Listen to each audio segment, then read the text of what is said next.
என்ன இஷ்யூ அப்படின்னா, நான் 3000 கிலோமீட்டர் வரைக்கும் நான் பிரேக்ல எல்லாம் எந்த இஷ்யூவும் கிடையாது. பவர் தான் கொஞ்சம் லேக் ஆன மாதிரி இருந்து, இப்போ ஓட்டி ஓட்டி எனக்கு அதுவுமே பழகிருச்சு. ஆனா இப்போ 5000 கிலோமீட்டர் கிட்ட ஆனதும் எனக்கு என்னன்னா வண்டியில பிரேக்கே பிடிக்காத மாதிரி இருக்கு.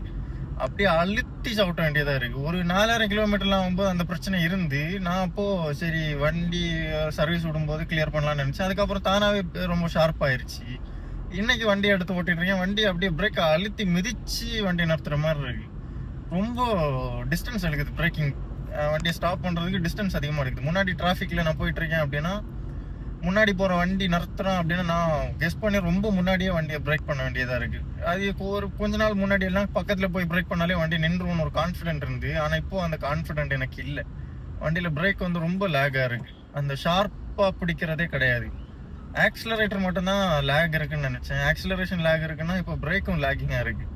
இது டாடா அல்ட்ராஸ்ல மட்டும்தானா, இல்ல டாட்டால மட்டும்தானா, இல்ல காருக்கே இந்த பிரச்சனை இருக்கான்னு தெரியல. யாராவது டாடா அல்ட்ராஸ் ஓன் பண்ணி இருந்தீங்க அப்படின்னா இந்த இஷ்யூ உங்களுக்கும் இருக்கான்னு எனக்கு சொல்லுங்க கைஸ். நான் மட்டும் தான் இந்த அவதிப்பட்டு இருக்கேனா, இல்ல எல்லாருக்குமே இருக்கா?